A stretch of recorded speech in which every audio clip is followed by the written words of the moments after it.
Allstate wants to remind fans that mayhem is everywhere, like when the tailgate party shows up at your house after the big win.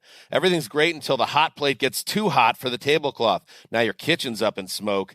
And if you don't have the right home insurance coverage, the cost to fix this could sideline your savings. So switch to Allstate, save money, and get protected from mayhem like this. Not available in every state based on coverage selected, subject to terms, conditions, and availability. Savings vary. It's time for a Big Blue Kickoff Live. Nobody can ever tell you that you couldn't do it, because you did. On Giants.com. You know what I saw? New York Giant pride. And the Giants mobile app. 17-14 is the final. One touchdown, we are world champions. Believe it, and it will happen. Part of the Giants Podcast Network. Let's go out there like a bunch of crazy dogs. Have some fun. Welcome to Tuesday's edition of Big Blue Kickoff Live here on Giants.com as well as the mobile app. He's Jonathan Casillas. I'm Lance Medow with you for the next 60 minutes. Program is presented by Cadillac, the official luxury vehicle of the New York Football Giants. And multiple ways you can interact with us here on the program. You give us a ring, 201-939-4513. You can also find us on Twitter, #GiantsChat. And as a reminder, you can find the archive of this show and our entire podcast network on the Giants mobile app, podcast platforms everywhere, and at Giants.com/podcast.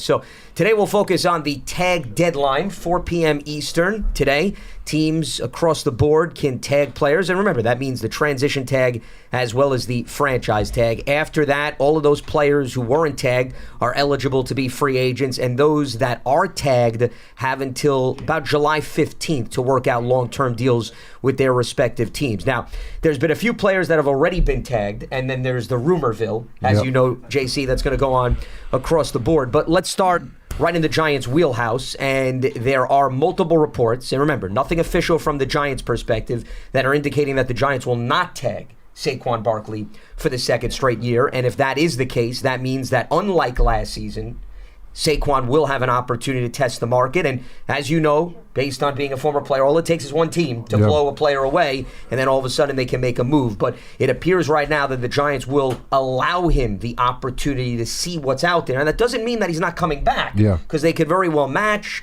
and they could see what the market that Saquon presents to them, but it seems as if he's going to have that chance, at least compared to what he didn't have last year. Yeah, which is good for him. You know, it's a year. It's not the best timing for him, you know, because last year he didn't have statistically a better year than he had the year prior when he got franchise tagged.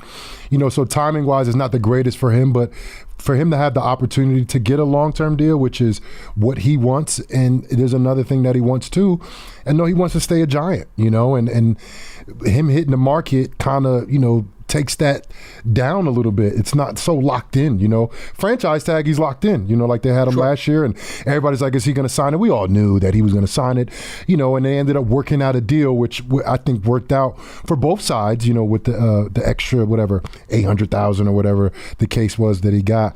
But, you know, look, Saquon, it sucks that he plays running back, and he's not just an athlete, you know, like he slotted into this running back market and it's not good. Like the running back market is not a great market. Financially, it's not, but there's a lot of names that are going to hit the market. Yeah. So, but every year is different. You know, I just don't think it's going to be a drastic jump or change from what it has been in the years past. And I'm with you.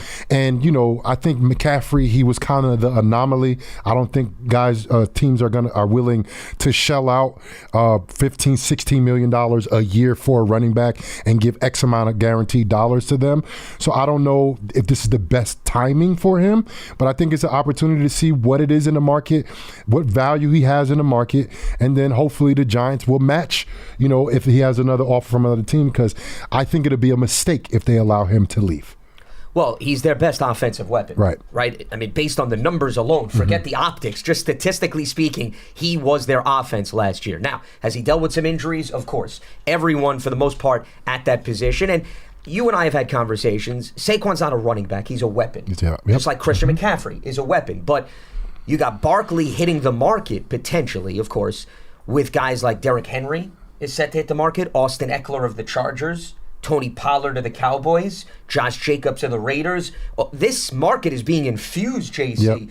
That wasn't the case last year. And I know these guys were all given the tag, Jacobs, Barkley, and Pollard, but Barkley's got some competition, meaning if you're a team and you're looking to bring in a polished veteran or somebody that has that unique skill set that could be a receiver and a running back. It's not Saquon and the rest of the world. Right. It's Saquon and friends. With a group of very talented guys. We all know Derrick Henry. I think if you want to look at statistics only, he's been the most consistent pure running back in the NFL in terms of carries and rushes and the consistency that he's had throughout basically his whole entire career. And then Jacobs, I put him in the same kind of boat as Saquon. I think he had a down year early in the year, and then head coach got fired, and all of a sudden I feel like they started to feature him a little more. Josh Jacobs is a tremendous running back. All of these running backs are tremendous. Austin Eckler, touchdown machine. So people have their pick. So I don't know. Will it help the market that all of these guys are kind of like, the cream of the crop? Maybe not the best top 5 guys, but I think you can put all of those guys in the top half of the running back list, even though they're all kind of have miles on them. Derrick Henry got a lot of miles on him, but you can't tell me he's not one of the top running backs in the league. No, 100%. That's what I said. From a skill set, talent perspective, it speaks volumes, their resumes. But what you brought up is the key element, the mileage on the tires. Mm-hmm. Not all of these guys are coming in where they've played 2 years. Right. So you have to weigh that if you're an NFL franchise. How much money do you want to bottle up? Now, maybe a lot of these guys, JC, they sign 1-year deals, and they do get that lucrative contract, right? Because last year, I remember Miles Sanders hit the market, and he wound up getting a deal about $6 million per year, okay, which was probably lower than most people expected, and the rest of the market stayed within that area. Could one of these guys get a 1-year deal equivalent to the tag, right? Could they get $10 or $11 million? If you're a team, right, and you think they can upgrade your run game and be another weapon for your quarterback, given the cap went up, I could see a team maybe for 1 year saying, we'll give you $10 million. Beyond that, though, do I see a team going 3-4 years at that money, average annual salary? That, to me, is pushing it, especially when, once again, the draft is knocking on the door. If you want somebody for 4 years who's on a rookie contract and you don't have to invest that money, you take the kid in the draft. Yeah. And then you always perhaps have a little bit more flexibility even beyond that, depending on if you get an extension done. So short term, if these guys are willing to sign short-term deals, I could see them maybe being lucrative. When you start getting into that 3-4 year ballpark, I find it hard to believe teams are going to be willing to make that type of investment. Yeah, and if you look at the back-to-back champs, the Chiefs, and see what they've done, Pacheco's on a rookie contract and he's undrafted. Or seventh round? Yeah. So they're not paying him anything. And he was by far their best rusher. Sure. And he helped them get to the Super Bowl. He was the leading rusher in the playoffs, if I'm not mistaken. They played the most games. They played on Wild Card Weekend, which is not something they're used to as the Chiefs. But he was the leading runner, and they're not paying him anything. They're paying him, what, $700,000 or whatever the case is for rookie minimum. Late round pick. Yeah, I can't see him. So player performance, he's going to get on the back end for sure. That's for him. But teams, the model of success doesn't really evolve around running backs anymore. It used to be like that 10 years ago, but now it's not really like that. You of course have to have a great quarterback. I think the head coach and quarterback combo has to be there. I think you see that from the Chiefs. I think you see that even from San Francisco. San Francisco, I think, is an anomaly because that's a team that struck out and totally blew it on the early draft pick of a quarterback a couple years ago, and still ended up being competitive and playing in the Super Bowl years after. Teams can't really do that. I don't know how they did it. 7th round pick who was able to flourish. Purdy. That's your answer. So they have, I think, a system that is different than everybody else's because they're like a plug and play. I don't even know how you can do that, but they've proven that that's what they are. but they do have one of the highest paid left tackles in the league. They have one of the highest paid tight ends in the league, highest paid running backs in the league, one of the highest paid middle linebackers in the league. Like, they have players that they're paying even the running back position, but they figured out a way to get a quarterback that they really don't have to give money to. And in a couple years from now, if Brock Purdy keeps up that success, now that's going to be a conversation for them to handle. But I don't think we should focus on them. But if you look at other teams, like the Kansas City Chiefs, who have consistent success, their running game, they really never had that number one guy at running back. They would usually like running back by committee, guys that they're paying definitely less than $5 million a year to. And if teams follow that trend, then the running back market is what it is. That's why it is what it is. The game has moved to more of an offensive outside on the perimeter game. They're paying these receivers now $30 million a year. The quarterbacks are getting $40 to $50 million plus a year. You know, in the running back position, even though as a defender, I don't think it changed of when you go into a game, the main thing is to stop the run. I don't think that has changed. But the ability to have a running back by committee, I think that's drastically affected the running back market. And it's going to be hard for any one of those guys that we just named who you could take any one of those guys and plug them in and you'd be like, oh, I would definitely take this running back on my team because he's proven, you know, he's durable or not. The durability is a question for some of those guys, but he's proven, and you know when you give him the ball, he's going to be able to do certain things that other people can't do. But the value in that at that position is really not there anymore. And I think that no matter what happens with these guys, I don't think that's going to be going back up. I don't know if it's going to go down, but I think it might just stay level in terms of the running back market. So I don't really see any of these guys breaking the bank like you thinking of the 1 year, $12 million contract. I don't know if that's going to happen. Well, I mean, once again, I think based on the cap going up, and if some team said to themselves, wow, we have more flexibility for 1 year, that's why I'm campaigning for the 1 year, I could see somebody taking that flyer. But beyond 1 year, that's when you have to take into consideration what the cap looks year 2, year 3, and that's where I think it gets into a little bit of a gray area. Pacheco, by the way, looked it up. Average annual salary is just over $930,000. Yeah. So, you know, that's what I think a lot of teams are thinking about in terms of the rookie contracts. But I think you brought up a good point. Also, I would take it even beyond the Chiefs and the Niners. Look at the teams that went to the conference championship games. The Ravens had a running back by committee, and Lamar's a huge part of the run game. And then the Lions, David Montgomery and Jahmyr Gibbs. It wasn't one guy, it was the both of them. And one of them was through the draft in Gibbs, and the other guy was a free agent who was a veteran running back who actually fits the mold of several of these guys that are set to hit the market. So you can have success where you have multiple individuals. But once again, Saquon is a bit of that exception because he does more than just run the football. You can utilize him out in open space. And David Montgomery has a 3-year, $18 million contract, which I feel like if any of those guys get a deal, like with multiple years, it's going to be something similar to that. And that's the Miles Sanders. Yep. That's a $6 million contract. Yep. They do the math. That's so that's what everybody is getting. That's why I'm saying the only way they're going to get in that ballpark that is a little bit higher is a 1 year deal and maybe an option for the second year, and then depending on maybe a lot of incentives as well, too, built into that. Yep. Correct. So I think that's what perhaps the Giants' main competition would be with respect to Saquon Barkley. But, you know, I'll go back to my statement at the beginning of the show. Jonathan, all it takes is one team. Yeah. Okay? It doesn't matter whether or not 30 of the 31 teams have no interest. All it takes is one team that says, we'll give Saquon a 2-year deal, and we're willing to give him 20 guarantee, or whatever it may be. It's all it takes. Yep. And if that comes to his front door, he then has to weigh, do I try to cash in? And I would not blame a player, right, in his position because of injuries, and he knows the shelf life of the running back position is short-lived, or the desire to stay with the organization that drafted him. I mean, you could see it both ways, but whenever a player gets to hit the market, all bets are off because now the other teams are coming into play with respect to what's going on. Now, there is the transition tags and the 2 franchise tags that can be utilized. The exclusive franchise tag for some of these players means you just negotiate with your own team. Yeah. The non-exclusive means that you could tag a player and then he could still go out on his own, talk to teams, and you could match. And the transition tag is also the matching component.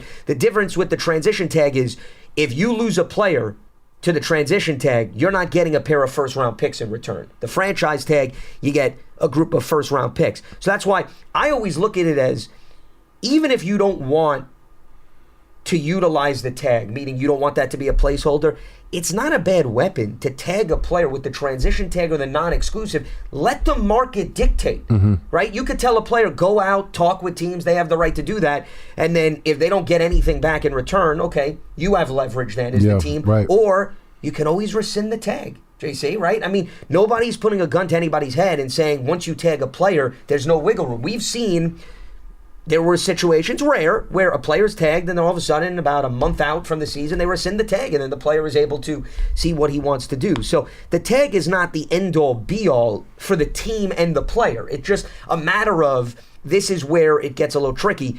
You have to have, though, the designated amount in your salary cap, whether or not you have the intention of using the tag. Meaning, you give Saquon the tag, $11 million, that's $11 million that is designated for Barkley. You can't then take that $11 million and spend it elsewhere. So I think that's why maybe some teams are a bit on the bubble as to whether or not they want to have that placeholder on a player. Yeah, and look, the history between the Giants and Saquon adamantly saying over and over again, year after year, saying he wants to be a Giant.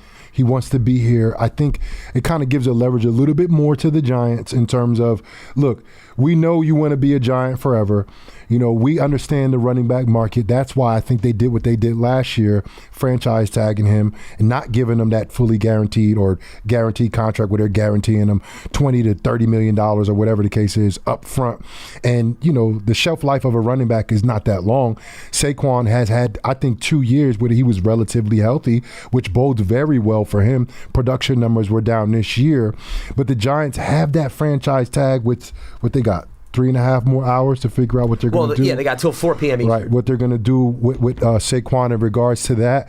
I just hope that the Giants figure out a way to keep him in the building. Like you talked about this earlier, he's the best offensive weapon. He's not only that, he's like the heart and soul of the whole team. You know, yes, you got Dexter Lawrence, you got some very talented guys, Bobby Okereke on defense. You know, guys that if Saquon does leave, you know, can kind of, but he is the guy. When you think about the New York Giants, you think about Saquon Barkley. That's the first person you think about. Whether you're defensive-minded like myself or offensive-minded like 90% of the fans out there in football, you know, you think about Saquon Barkley. He means so much, not only as the player on the field, but what he means to people in the community. He's always giving back. I just came from the school in Newark. He was a guy that when I first started doing things as a retired Giant, he was one of the guys that I saw spending extra time away from the cameras with the kids. He means a lot, not just to the Giants organization on the field, but also off the field and in the community. Not to say that means anything in terms of contract, sure, but for the Giants' sake, you know, he is culture in itself, and he's a believer. I believe in Dayball. He's a believer in the organization, and I know he believes that when the Giants do get good, he's going to be one of the reasons. Well, there's no doubt about it. I think all the things you said are well documented, but the caveat that you utilized was how much does that get factored into a contract? Right. Okay, it's a business at the end of the day. At the end of the day. And it's a what have you done for me lately type of business. Yep. It's about production on the field, and you're limited because of the salary cap. So that's why, remember, if Saquon does hit the market, he's going to have that option to think through that lens. Yep. And I said this time and time again, I never will stand in the way of a player from wanting to cash in because, as you can attest to, tomorrow's not guaranteed in this league. No matter how good you are and talented, right? You could suffer a devastating injury and then all of a sudden you're not appealing anymore. Right. So if he gets to the market and he feels, okay, a team is willing to give me guaranteed money that I don't necessarily get elsewhere, I can't fault a player for thinking that way. And he will take it because he's at the point now in his career where he might only have one contract left. You know, maybe multiple 1-year deals for just a couple more years, but one contract left, 2 to 3 years in terms of him maximizing on his potential of earnings. You know, he could probably get something in year 10, you know, but how much is that number going to be? Correct. Yeah, but like you said, I mean, and also the role that you have on the team too. I mean, keep in mind, 6 years in the league. He's going to be entering year number 7 now, okay? And you know that better than anybody. Oh, yeah. Regardless of what the age is. You know, that position, he's not a young running back anymore. Without a doubt. His probably going on the other side of his prime. I love the way he ran the football this year. I think the Giants offense altogether just wasn't that good collectively, but I think he was a bright spot that always showed up, whether it was in the passing game, because those rushing numbers weren't there this year. But in the passing game, I feel like he was a big weapon, a big target. He scored some touchdowns in the receiving game as well. 4 touchdowns. Yeah. And like you said, he's not the running back. He's a weapon. And I think weapons, they're very valuable. And it may not be valuable in the terms of what they mean in the market, but to teams, it's like, look, if we can get Saquon on a nice little deal, we want that guy here because he'll make our team, not just our run game, our pass game too, will make it a lot better, And if you look at the group of free agent running backs who I would take any of those guys, I would probably take Saquon first and Josh Jacobs would be my close second. That'll be the way I would go in terms of ranking those guys, and in the free agency. And I just think Saquon could do so many things. And he's so experienced, and he's a leader. He's a vocal leader. He's a dad. He has a lot of value that might not work out in the market, but I think he will be very appealing to other teams. So I do think he will have some offers. What's the number? I don't know. It'll probably be something similar to what, who did I just look up? David Montgomery. 3 years, $18 million. I think if he does get any offers out there, it'll be something similar to that, which I think benefits the Giants because I think the Giants, they don't mind doing something like that for Saquon. Sure. I mean, the guaranteed money is something that probably plays a bigger role. 100%. I'm surprised you didn't know interest in Austin Eckler. No, I like Austin, but for me, he's not a guy that I'll give the ball to 25 times a game, which I feel like you can with Saquon. Well, you wouldn't. You can entertain maybe about 20 to 22 touches a game because Eckler's a good receiver. Remember? Yes. I mean, you could give him a good 7 receptions. But as a running back, like traditional running back, I want to be like if the weather's bad, and today we're not going to throw the ball, I got to give my running back 35 carries a day. I wouldn't give 35 carries to Austin Eckler. Yeah. So I would like him, but he has to have somebody there that I can rely on to be the kind of in-between the tackles guy, and I love Austin Eckler. I had him in fantasy, I think, last year, and he did very well. Well, that's what I'm saying. Yeah, and he did very well. Teams are dealing more in reality, but Eckler I wouldn't overlook. Not to fantasy say you football is not reality. Well, last time I checked, I don't know. You might be breaking some hearts out there.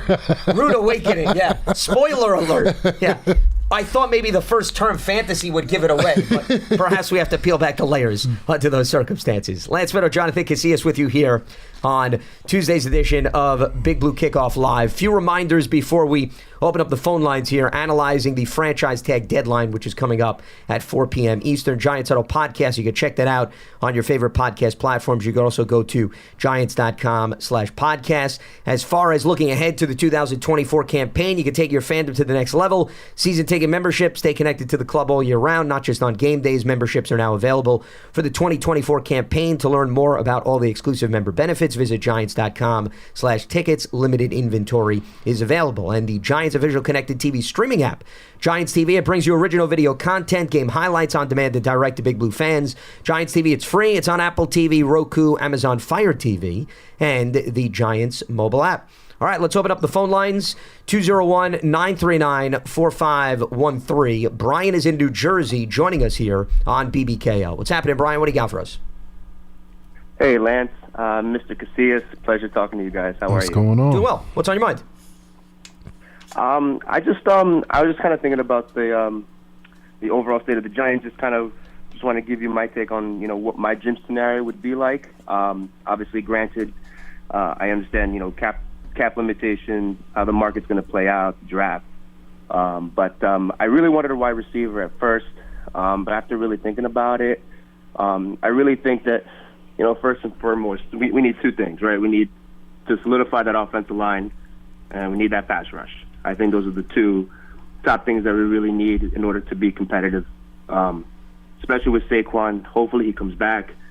I know he might be better off somewhere else, maybe a playoff, a team that's more ready to win a ring, maybe.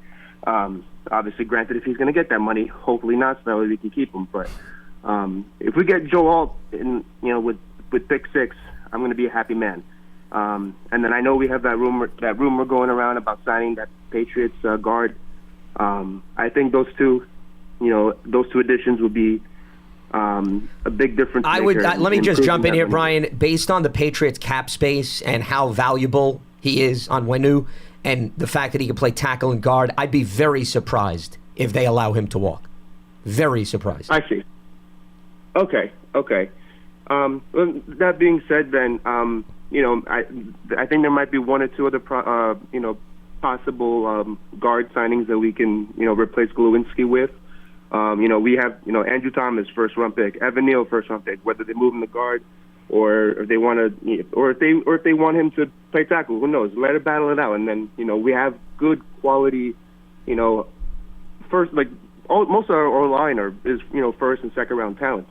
If we get Joe Alt as well, and that gives Saquon Barkley just maybe that might be able to put him over the hump. I know he's approaching the latter part of his career, but a stud offensive line, I think that's going to break it up for him. That's going to make his life so much easier, and it's going to open up the play action.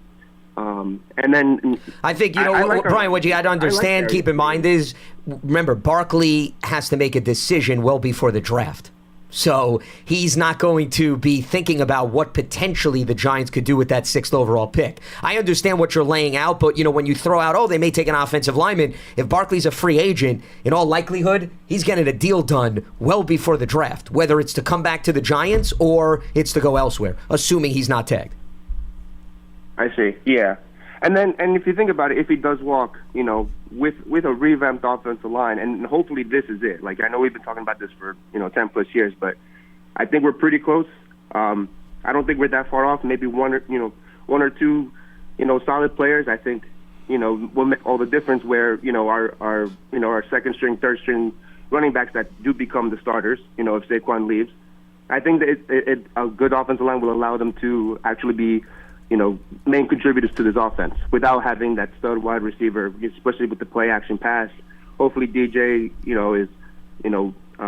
heals from his injury, and we can actually, do something with that. And then next year, if obviously an improvement would be, first round pick next year would be somewhere in the middle of the first round. Hopefully a little bit later, but you could still get a stud wide receiver one in the first round, in the middle of the round next year. And you could also get a good wide receiver outside of the first round too. Yeah. I mean, let's not forget about that. And we'll let you go on that note. Appreciate the phone call, Brian. Thanks so much for weighing in. I mean, if wide receiver is the true goal for the last caller, JC, how many have we seen in the second and the third round over the last few years that have flourished? I wouldn't get so caught up that if you don't get somebody in free agency or you don't choose to go in the first round, that all of a sudden it's the end of the world. Yeah, and look, there's a lot of needs that the Giants have. I think, before you even look at anything on the offense, you got to figure out what they're doing at quarterback, because as of right now, the starting quarterback for the New York Giants, Daniel Jones, who got the deal, he's probably not going to be healthy for week 1. And I say probably, I think at 50-50, I don't know. Because even if he's actually healthy and playing in training camp, he may not play week 1, given that his injury it'd be less than 12 months out from that knee injury. Sure. So I think the first things first, the Giants have to figure that out. Today is what you're saying, the tag day, and you're saying they're probably not going to tag anybody. So I think that's a little less pressure, because last year, this day for them was a very stressful day for the New York Giants, because they had to figure out, are they going to get this deal done with Daniel Jones, because they have the franchise tag, and if they can't get that deal done with Daniel Jones, this was last year at this time, they were going to franchise tag him, because that was the appropriate thing to do. And then maybe Saquon could have got a deal. I don't know, but that was a little bit different situation than they have now. Now they have a guy in Saquon, who I think is not coming off a great year, who has a year older. He's a year older, so I think his market value is a little bit less than it would have been last year. And they already have their quarterback signed, but as of right now, he's not healthy. So the Giants have to figure out, in terms of the draft and in free agency over these next late April is the draft. April, yeah. So about a month and a half, they have to figure out for that quarterback position, what are they going to do moving forward? In the next week or two, they got to figure out what they're going to do with Tyrod, because Tyrod technically still on the roster until the new league year starts, which is in, what's that, next week? March 13th. March 13th, yeah. So it's like next week, next 10 days or whatever. So they have to figure that out. Will they draft the guy? Will they bring in the guy in free agency? Because if they don't, don't keep Tyrod, the Giants will have to sign 2 quarterbacks, no matter how you want to look at it, because DeVito, he cannot be the only guy on the roster. Like, you cannot run OTAs with 1 quarterback. You cannot do that. So the Giants have to figure out how they're going to approach that, because they need 2 guys, at least 2 guys. If Tyrod is here, then 1 more guy, at least during the offseason, and then also in training camp, because Daniel Jones, he may not be healthy come end of July when training camp starts. He may be healthy at the end of training camp, but you got to have other guys in place before you figure out what he's actually going to be when he's actually healthy. So I think for right now, for me thinking, that has to be one of their main priorities. How are they going to add these extra 2 quarterbacks? Are they going to keep Tyrod and draft a guy? Are they going to keep Tyrod and get a guy in free agency? Are they not going to keep Tyrod, draft a guy and a free agency guy? But they have to do that. That's something that they have to do. And I think before you start looking at the O-line, receivers, and anybody else, another running back, whatever the case is, you have to figure that out first. And I know the Giants, they probably have a plan of what they're going to do already. Sure. Yeah.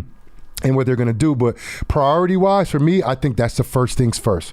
Because, even though I like DeVito and, I love DeVito, but, you can't have him only. Even if Daniel Jones is healthy and there was no other quarterbacks, you can't have only Daniel Jones at this time of the year on the roster. You have to have 2 other guys on the roster. So the Giants have to figure out what they're going to do in the next month and a half, because the draft will be happening later in April, last week or 2 of April. So they have to figure out what they're going to do quarterback-wise before that draft, and that will give us an indication what they're going to do in the draft. Because if they only have 1 healthy quarterback on the roster, I think the Giants are going to draft a quarterback. I think you have to. Well, based on the numbers game, yeah. That's why I'd be surprised. I would think something will happen in free agency, whether it's bringing back Taylor, whether it's going after a Jacoby Brissett, a Ryan Tannehill, a Mitchell Trubisky. I think it has one to of happen. those guys. Yeah. Because if you don't sign Joe Tyrod, Shane mentioned they're going to have to address the position. They have to. So I would be, once again, I like your thinking. I think some combination of a veteran. In a draft. I think you need a proven quarterback. Yes. I think you need that insurance policy, because even if you draft somebody, that's not a proven commodity. Right. Whether you use the 6th overall pick, whether you use a late round pick, a middle round pick, that's not a proven commodity. That's a guessing game. Yep. You don't know what's going to pan out. So God forbid, even if Daniel Jones is ready, based on his injury track record, if he gets hurt, you then have to say the rookie or Tommy DeVito, you feel good about them operating the offense. Something tells me I think they're going to want a little bit more security in that department. And so that's both free agency and the draft. I think that's going to happen. If I say this is what the Giants are going to do, whether they sign Tyrod, because I love Tyrod as a backup quarterback in the NFL for any team, especially for the Giants, because I think he's a really good quarterback. I would love to sign him. If not, you have to have a quarterback in free agency, and I think they will go draft. But they might do something in free agency where they bring in multiple quarterbacks before the draft. It's possible they could sign two guys. Sure. But I don't think we're going to figure out exactly what's going to happen until, of course, the draft, in terms of quarterback and what they're going to do. I think they're definitely going to make a move in free agency for quarterback. Of course, they have to. And then I think they might draft a quarterback. Will they move up? That's a huge question, right? That's the question that everybody's asking. Will the Giants move up to whoever, I don't know, Patriots got to figure out what they're doing, Mac Jones and all that stuff. But are the Giants willing to move up? I don't think so, because I think you got to give up a lot to move up. Even one spot, you got to give up a lot. Yeah. At least two first rounders. But here's the other thing. If you move up one spot, hypothetically speaking, so you go 6 to 5, you're not guaranteed to get the guy you want at 5. If you're going to move up, got to move up to 2 or 3. 2 or maybe 1. Well, because if the Bears don't want to give up the pick, which most people are thinking, then let's say the Bears take Caleb Williams. That means that if you want to get your guy, you go to 2. You have to. So that you don't have to play the guessing game about so-and-so goes How much do you have to give up to get to 2? Well, clearly those don't come cheap, okay? I think we've seen based on NFL history. And then you also have to weigh, if you're giving up those resources, how does that impact you then to address other areas of your team? So, there's a lot to think about. That's more of a reason why I'm with you. At least having a security blanket in free agency. Yes. Whether or not you want to draft a quarterback gives you someone in place. Right. God forbid something Daniel happens. Jones can't stay healthy. Last year, 2 quarterbacks went down for the New York Giants. Last year, throughout the whole league. Even use the Giants. Forget the throughout Giants. the whole league. Yeah. Look around the league. Yes, sir. Kirk Cousins is coming back for a torn Achilles. Yep. And the Vikings used a lot of quarterbacks, and their season tilted the other way as a result of that. So you don't even have to stay in your own bubble. No, just look around you. Indeed. And you're going to see What it's crazy. They do so much to protect the quarterback. And last year, I mean, every team I feel like had a quarterback go down. You know, like 75% of the league had a quarterback go down. They were on their backup quarterback. Well, I will say this. Forget 2023. Between 23 and 22, if you combine, just about every team was impacted in some capacity. Yep. Mm-hmm. So it tells you an awful lot about good backup. You need to prioritize the backup quarterback. I've been saying that for years. You know, everybody talks about, don't spend money. Listen, if you can get a veteran quarterback, if it costs $5 million, spend the $5 million. Yeah. It's well-earned money. And in an ideal world, hopefully he never takes a snap. But you know what? You got him there. You lose him. 3 games left in the regular season. You're fighting for your playoff lives. Don't you think having an Andy Dalton matters a little bit? You look at San Fran last year. You look at them in the playoffs. They go against Philadelphia. He gets knocked out. Purdy gets knocked out. Yeah. Their other guy gets knocked out, right? He gets knocked out too. Then Purdy had to come back in the game with the torn UCL. He couldn't even throw the football. We talking about they went to Josh Johnson, didn't they? Josh Johnson, he got hurt too. In the NFC. Yeah, Josh Johnson got hurt too. Yeah. So he had to come back in the game. I mean, that's hard. Well, they didn't have McCaffrey run quarterback, if memory serves me correctly, because he was the emergency guy. But that goes to say, like, you just never know what's going to happen, but you always need a solid backup regardless of position. But I think especially at that quarterback position, that, you know, now that the league is, you know, evolved into this like aerial game, you know, where you have to throw the ball, I think, and compete with these great quarterbacks, especially from the AFC. Sure. You know, like when any team gets to the Super Bowl, you're going to be playing against one of the greatest quarterbacks ever right now. Because you got to get, of course, Patrick Mahomes is going to be, and with one of those guys, Josh Allen, Lamar Jackson, I mean, who else is in the AFC? Joe Burrow, you got the kid from the Chargers. Herbert. Like, all of these guys are going to go down as one of the greatest quarterbacks to ever play for that team. They are. You know, you're going to have to beat one of those guys. Like, if one of those guys can beat Mahomes, you're going to have to be a guy that just beat Mahomes, who never loses. You know, like, you have to have great, stellar quarterback play. And if your first guy gets hurt, not to say there won't be a drop-off, because I think there will be a drop-off between the backup and the first-string quarterback, but you can't just fall off the face of the earth where you can't run your offense. Yeah, well, that's the key. You have to be able to run your offense and be competitive. Right, and be competitive. And nobody's saying you got to put 30 points on the board, but you can't fall off a cliff. Yes. Exactly. That you can't do. Exactly. Let's head back to the phone lines. Let's check in with Dan in the Poconos joining us here. What's happening, Dan? What do you got for us? Hey, how you doing, fellas? What's up, Dan? Doing all right. What's on your mind? Well, of course, the draft. I just wanted to say first, JC's first time I'm calling when you're on the show, and I think you're a great addition to the show. Thank you. And I used to love, you're welcome, used to love watching you play. I was a long-time season ticket holder, my wife and I. And, of course, my wife was always like, oh, Jonathan's playing today's great. Because you're a little easier on the eyes, you know what I mean? So she didn't mind when you were playing.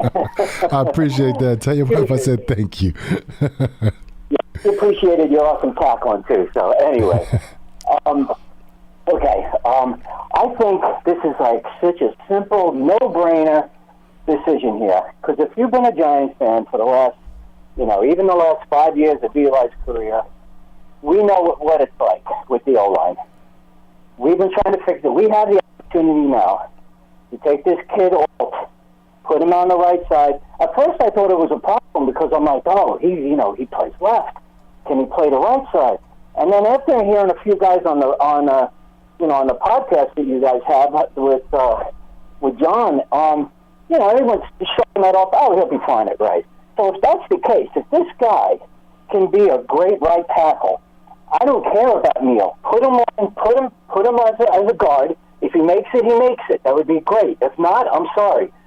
But this is a no-brainer. To move is insane, especially contractual-wise, right? We got to stick with Daniel another year. End of story. I know we need a couple of quarterbacks, right? For obvious reasons, you guys Jonathan just pointed out.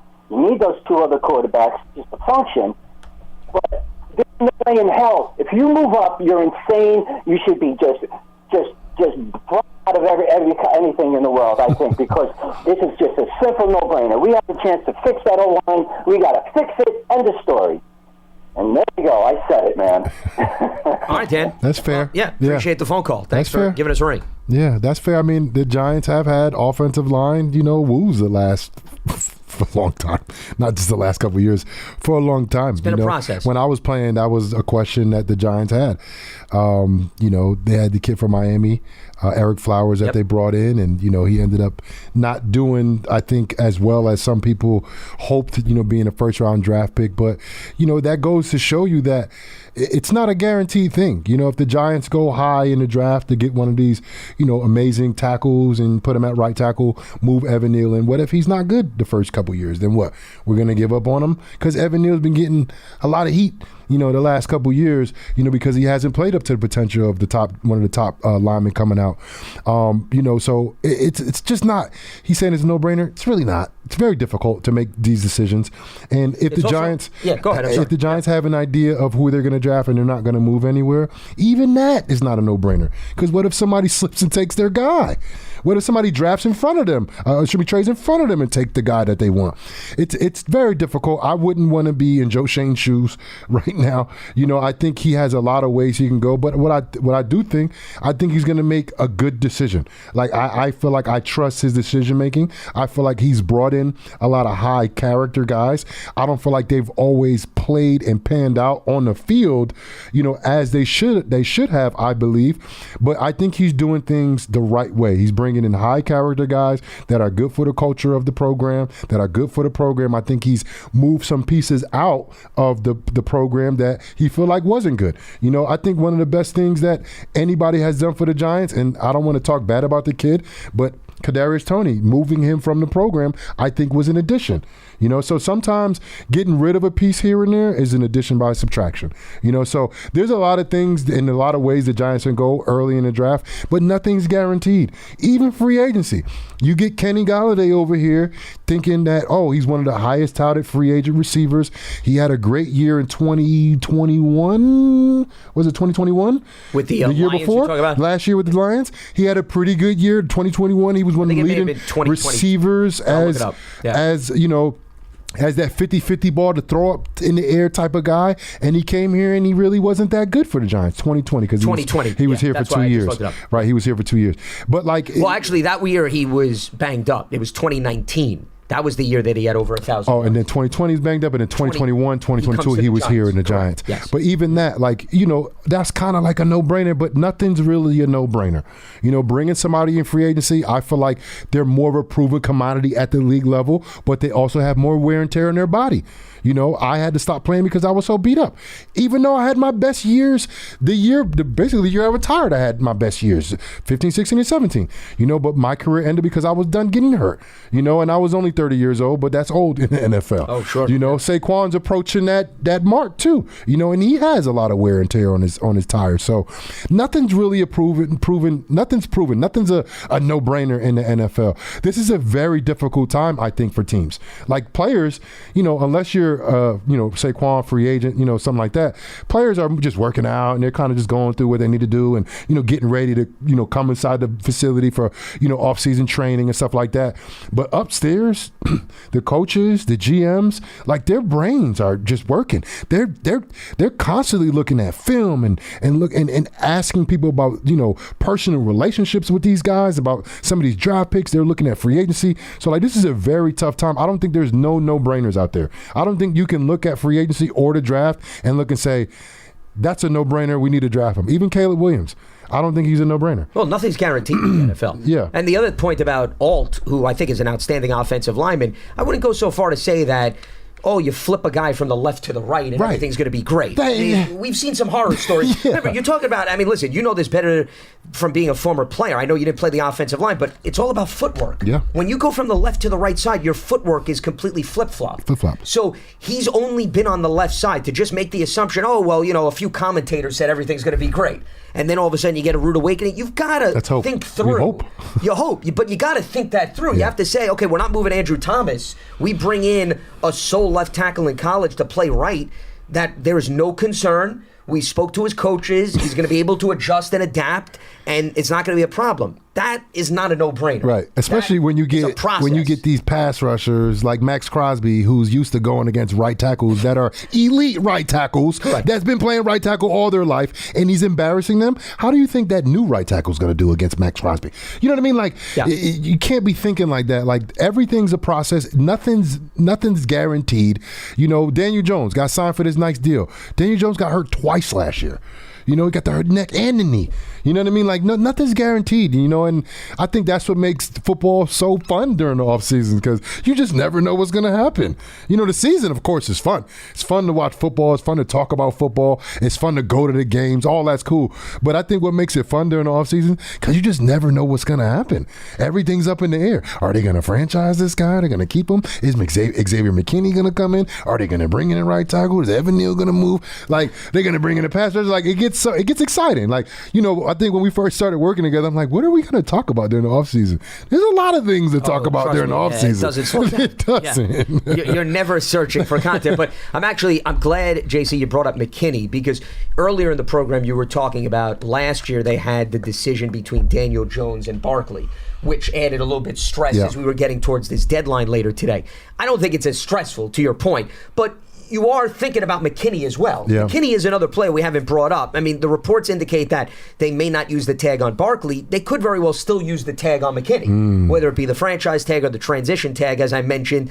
The safety market, similar to the running back market, last year it did not pan out the way that I think most safeties had anticipated. Look at, of course, Julian Love, who left to go to Seattle, and Jordan Poyer didn't get a lucrative deal to remain in Buffalo. Do the Giants say, all right, we'll take our chances because we're not worried about the safety market as a result? Or do they say, hey, we value McKinney, and Shane Bowen is going to have some say because he's the new defensive coordinator? But that's another player that you weren't thinking about last year that you are somewhat thinking about this year. I mean, he's a player. He's a player for the Giants. I feel like the season last year started out slow for him. And then towards season end, he was, he had a couple interceptions in the same game in the end of the season. Like, he was playing, I think, very high-level football, which I think we're accustomed to him doing. You know, he's a guy that's very athletic. On the field, right. He's very athletic back there. He is a sideline type of guy. I feel like he's a guy who's a smart guy. He can call defenses. He can call plays. He can get in and out. He can tackle well. You know, so there's value for him out there. I think the Giants will do well keeping him, but you just never know. You know, you never know. I'm interested to see what's going to happen. Like in the next 3 hours, to see if they're going to actually utilize that franchise tag on anyone. Because I think you got Saquon number one. They said they got to use him. I think McKinney's probably the second guy, right? On that list. Ends there. Right, that's it, right? You'd bring up, well, unless there's somebody else that you were saying to yourself. I don't know who else is like right now a free agent for the Giants. Yeah, I'd be surprised if anybody else warrants the free agent. But that'll be it. That Saquon or McKinney, you know, and I feel like they can get a deal done with either one of those guys and not be pocket breaking, given both of those markets are not pocket breaking markets.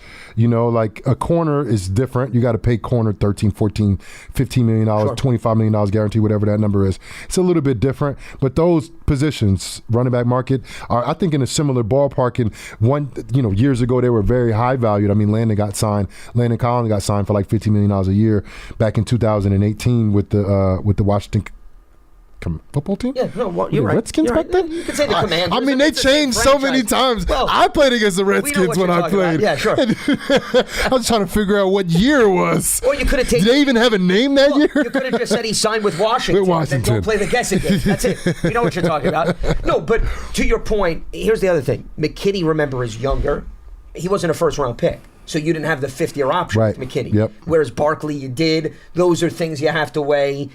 So, also, Jesse Bates, who, if you recall, signed with the Falcons a year ago, I mean, he was the one that set the safety market. But there weren't a lot of guys that followed suit after Jesse Bates. It was Jesse Bates and then the rest of the group. Yeah. That's why I'm saying you may say to yourself, we're willing to allow somebody like that to test the market because we don't think it's going to blow up. But, once again, all it takes is one team. One team. Yep. And one off season could be very different from another. And I think Joe Shane has done some interviews over the last few weeks, and one of the things that he even indicated in passing was it was a pleasant surprise to see the cap go up by $30 million. Yeah, that was a surprise. Were you surprised by that? A little. You saw that number? A little bit surprised. Yeah. I mean, because I think most estimations were maybe half of that. Right. In that, but once again, hey, when business is good, you spread the wealth. And the NFL. And they say they're not watching the NFL anymore. That's cap. Everybody's watching the NFL. Please.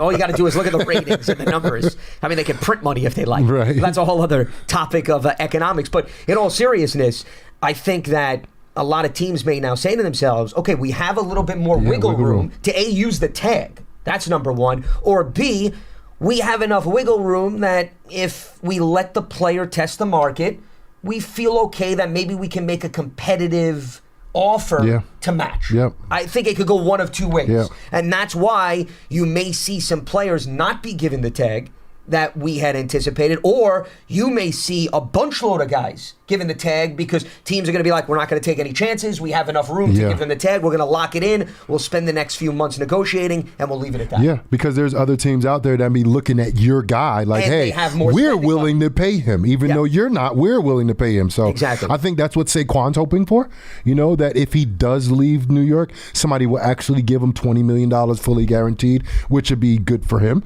especially at this point in his career. Sure. Because I think last year was the year for him to actually get paid. He came off a great year in 2022. He had a great year in 2022. Fantastic year where, him and Daniel Jones, the run game for the New York Giants, led them into the first playoff win since the Super Bowl, right? 2012. So the Giants, I think they did the best business move for them in not giving Saquon that deal, which would have costed them probably $25 million guaranteed. They gave him the franchise tag, and they end up doing off of that. So I think the Giants, they're trying to do business as business is done. The market is bad for the running backs. It's like, hey, how much you expecting us to give you when the market is what it is. But that's why I think it's very appealing to actually allow Saquon to hit the market and be like, hey, you're only going to get 3 years, $15 million. We'll give you 3 years, $16 million. You know what I mean? That's a good decision for the Giants to make, especially because it only takes one, but the market for the Giants, for the running backs, other teams, I don't think there's just somebody that's going to overpay for a running back because the market just doesn't say that they're going to do that. Well, I think to me, the biggest competition is a team that feels established veteran running back is what they're missing. But how much are they going to pay? Well, of course. Is that a one-year deal like you were saying earlier that makes sense?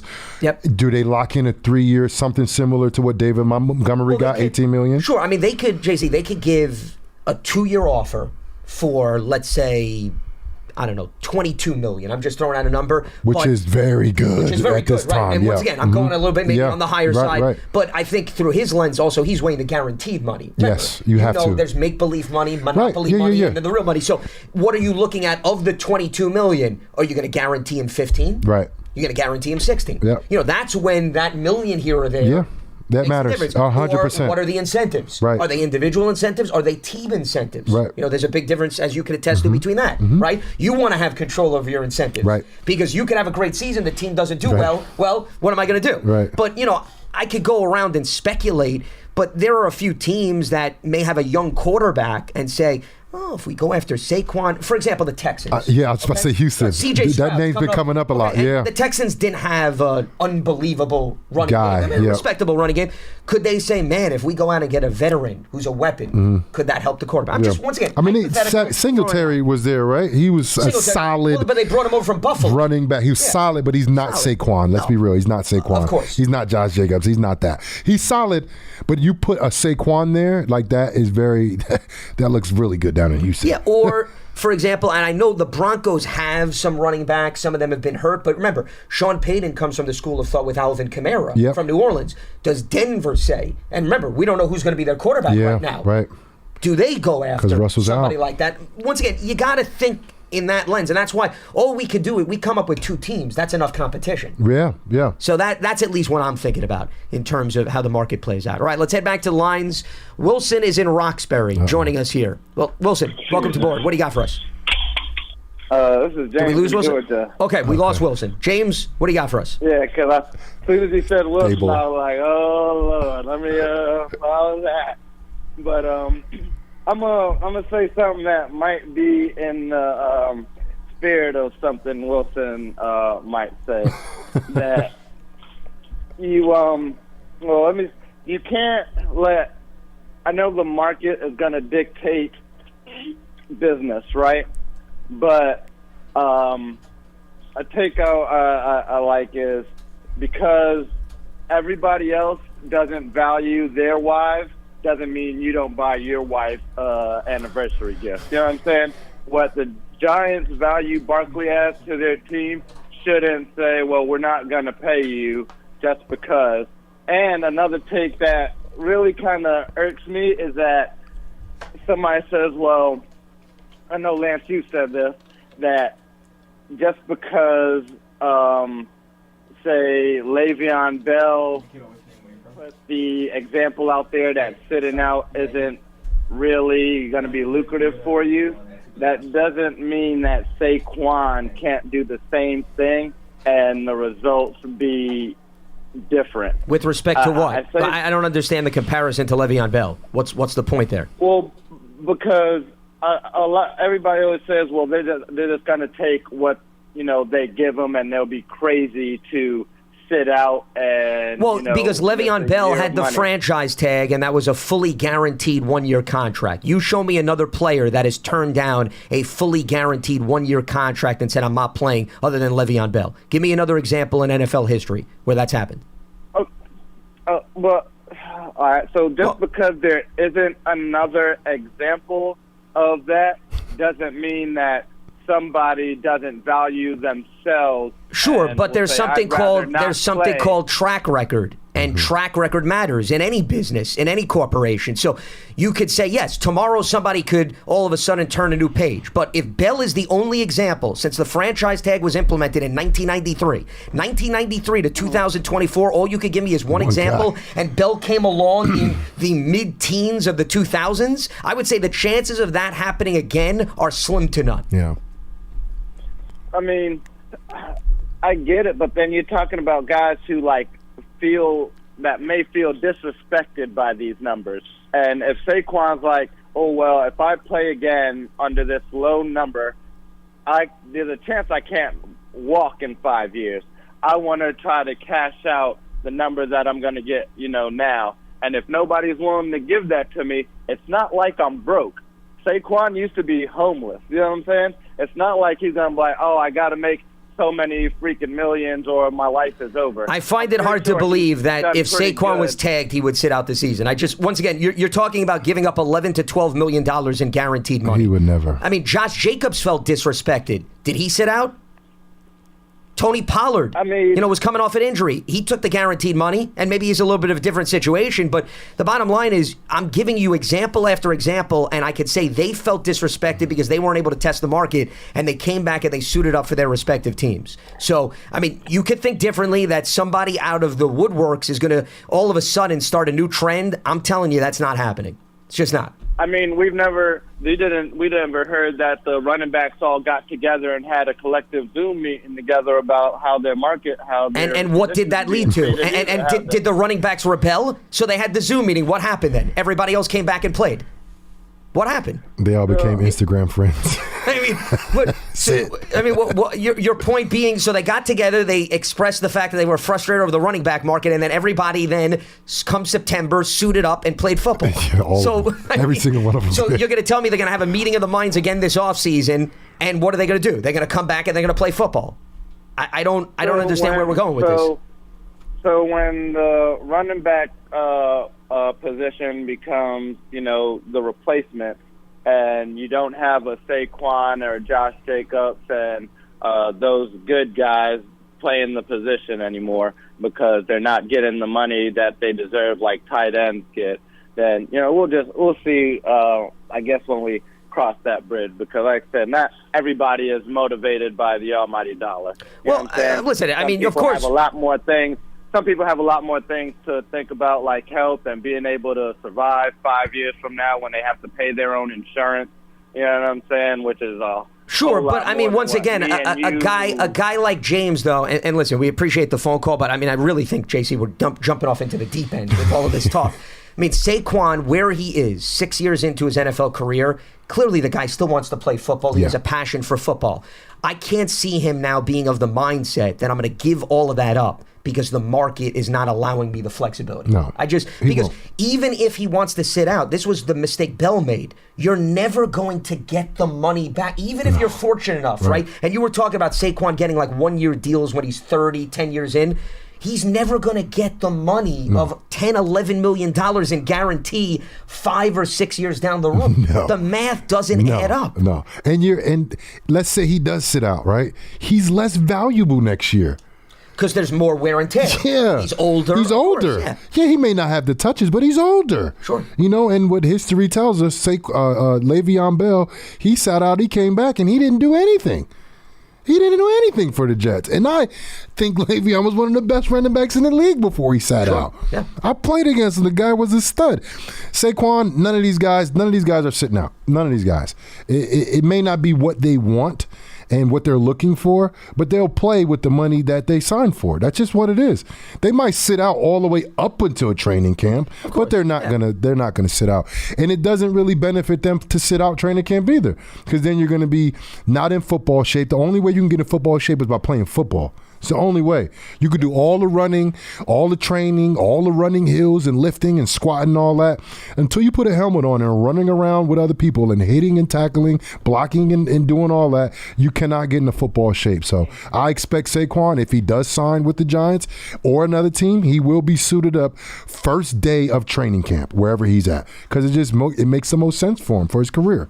And we've seen plenty of players that have been in that situation, and once again, they start to show up once meaningful football comes to the forefront. So, I mean, that's a routine in the National Football League. That's not necessarily an exception. All right, that is going to wrap up the latest edition of Big Blue Kickoff Live here on Giants.com and the mobile app, as the franchise tag deadline is 4 p.m. Eastern. So tomorrow we'll have closure on who's tagged and who's not, and the rest of the week we'll analyze it all, as it will clearly impact free agency. JC, always good going back and forth. Same here, brother. Absolutely. For Jonathan Casillas, I'm Lance Medow. Today's episode of Big Blue Kickoff Live, part of the Giants platforms everywhere and Giants.com/podcast. Stay locked to Giants.com for all the latest, and we'll speak to you on Big Blue Kickoff Live on Wednesday, right here at 12:30 p.m. Eastern. Have a good one. Allstate wants to remind fans that mayhem is everywhere, like when the tailgate party shows up at your house after the big win. Everything's great until the hot plate gets too hot for the tablecloth. Now your kitchen's up in smoke.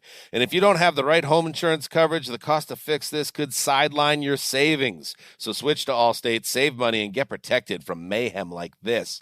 Not available in every state based on coverage selected, subject to terms, conditions, and availability. Savings vary.